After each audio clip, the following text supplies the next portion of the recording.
sini saya akan mewawancarai narasumber saya dan kepada beliau saya persilahkan untuk memperkenalkan dirinya terlebih dahulu. Assalamualaikum warahmatullahi wabarakatuh. Perkenalkan, nama saya Dewan Saputra, berasal dari Lampung Timur. Baik, di sini saya meminta waktunya Bapak sedikit untuk bertanya-tanya mengenai tingkah laku keagamaan yang menyimpang. Nah, pertanyaan saya yaitu, menurut Bapak, bagaimana sih tingkah laku keagamaan yang menyimpang itu? Menurut pandangan saya, kalau keagamaan yang menyimpang itu, orang itu berpikirnya kurang logis, kurang baik. Kalau keagamaan yang menyimpang itu bisa kealiran sesat juga bisa terjadi, karena agamanya dangkal, kurang berpendidikan, kurang bermasyarakat, ujung-ujungnya orang yang nggak mau bergaul, jadinya dia bisa masuk aliran sesat. Karena aliran yang sesat itu nanti bisa banyak yang terjadi, suatu misal contohnya yang bom bunuh diri, itu bisa terjadi juga. Itu kalau dibilangin orang Islam, menurut pandangan dia Islam. Cuman kalau dia bermasyarakat di era zaman sekarang, dia tuh nggak bisa kayak gitu. Jadinya kita ini harus toleransi lagi. Keagamaan menyimpang, dia orang berpikir bahwanya dia itu yang paling benar, yang paling bagus, yang paling ibaratnya di mata Allah itu yang paling bagus benar. Cuman kan itu kan belum tentu. Kalau dia berpikirnya ibaratnya perasaan dia udah bagus, ya belum tentu di mata orang bermasyarakat itu bagus.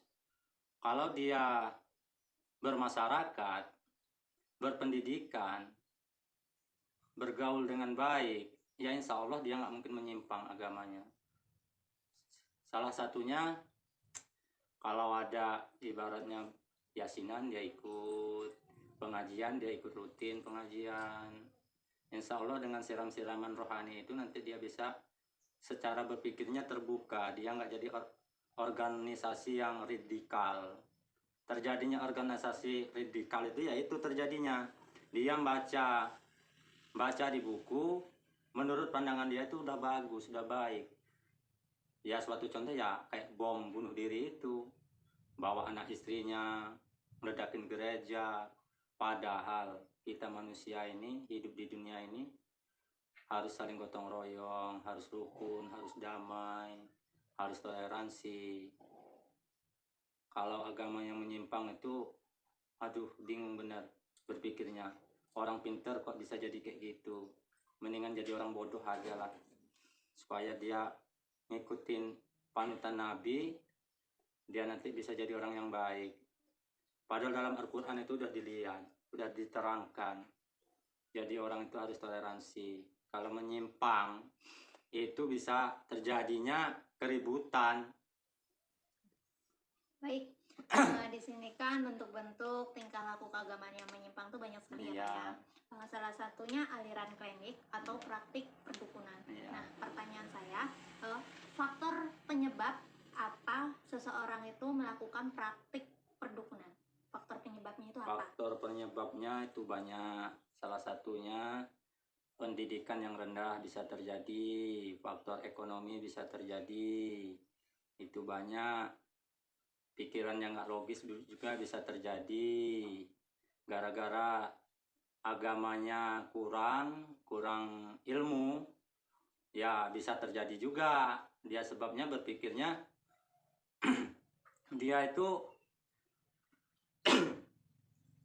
dia cara berpikirnya terkadang dia itu susah. Ini suatu contoh, susah, udah berusaha, setelah dia berusaha, di sana katanya di daerah sana ada dukun yang bagus, persugihan, ngepet, ibaratnya ngingu tuyul, yaitu gara-gara pikirannya nggak logis, agamanya dikit. Cuman kalau dia hidup di lingkungan pondok pesantren, Ya insya Allah.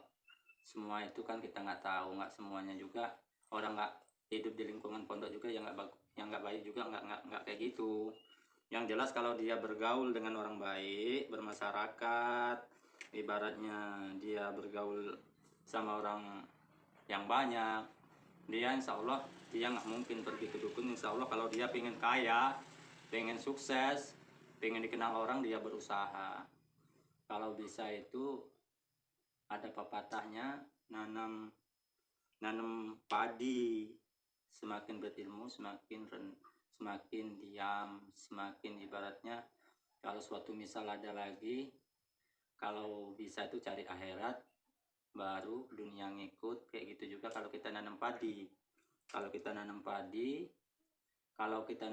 kan rumput kan pasti ngikut. Kalau kita nanam rumput belum tentu padi itu ikut. Itu peribahasanya. Maka kalau bisa kita tuh cari akhirat, insya Allah dunia mengikuti. Baik.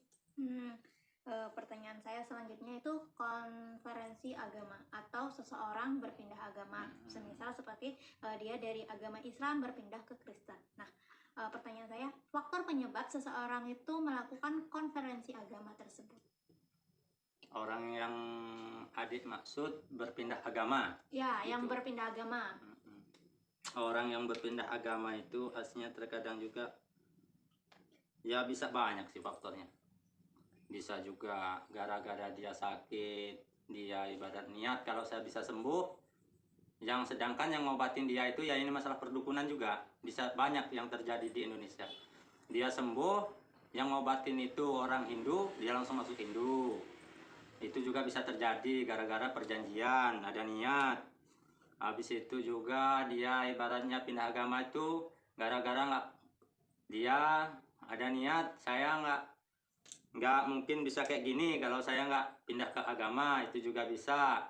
Masalah pacaran juga, pernikahan juga bisa terjadi gara-gara pacar dia orang Buddha, dia ikut Buddha. Itu banyak yang terjadi, yang hal-hal yang seperti itu. Jadinya itulah kita sebagai anak muda, kan orang yang sedang ibaratnya berkuliah itu harus banyak-banyak benar mencari informasi yang baik, yang bagus, yang benar, supaya ada mata itu untuk melihat contoh yang bagusnya kayak mana, ada telinga mendengarkan, supaya jangan ibaratnya kita itu berpikirnya di situ-situ aja, harus luas. Kita itu sebagai bangsa Indonesia di era zaman sekarang itu pikirannya harus maju. Sebab kalau kita nggak mikirnya maju, siapa lagi yang memikir bangsa Indonesia kita ini? Itu jadinya kalau orang yang berpindah agama itu bisa disimpulkan gara-gara pendidikannya juga rendah bisa terjadi, gara-gara perjanjian juga bisa terjadi, gara-gara ibarat ekonomi juga bisa terjadi. Banyak faktornya itu. Berarti kalau yang seseorang melakukan konferensi agama itu ada tidak sih Pak dia dari faktor luarnya atau faktor eksternalnya seperti lingkungan keluarga, lingkungan masyarakat itu bisa menyebabkan mereka berpindah agama juga, atau cuman ya ada di diri dia sendiri gitu? Itu juga bisa.